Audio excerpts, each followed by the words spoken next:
আজকে নারী নির্যাতনের বিরুদ্ধে যেভাবে আমাদের দেশের ছেলেমেয়েরা সোচ্চার হয়েছে, ছাত্ররা এবং সাধারণ মানুষ সারা বাংলাদেশে যে প্রতিবাদ করছে, সেটা কিন্তু একটা আশার আলো। এবং এই প্রতিবাদের মাধ্যমে আমি আশা করব যে আমরা কিছু পরিবর্তন দেখব, কাঠামোভাবে স্ট্রাকচারাল চেঞ্জ প্লাস মন মানসিকতার মধ্যে চেঞ্জ।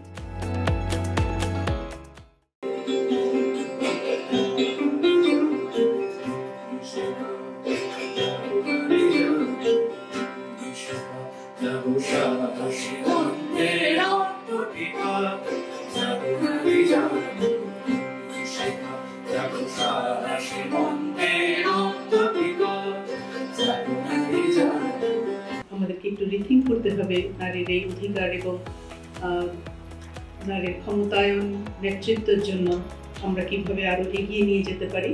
সেই জন্য আমাদেরকে নতুন করে হয়তো রোডম্যাপ ভাবতে হবে, বানাতে হবে, পরিষ্কার করে কথা বলতে হবে, সত্য কথা তুলতে হবে।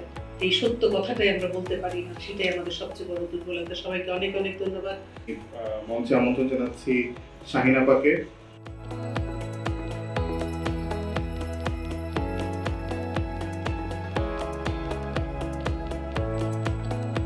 কন্যাদের নিয়ে কাজ না করলে আমরা নারী সমুদায়ের দিকে যে যাত্রা, সেটা আমরা কখনোই সেই যাত্রায় পৌঁছতে পারবো না।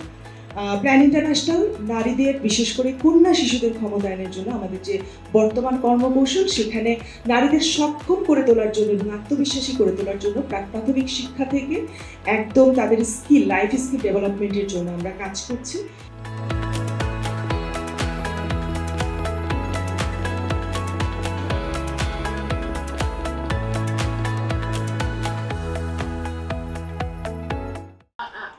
গভর্নমেন্টের সাথে যে প্রজেক্ট আছে বাল্য বিয়ে কমানো, সেটি 10টি জেলা নিয়ে কাজ করেছে ইউএনএফপি আমাদেরকে।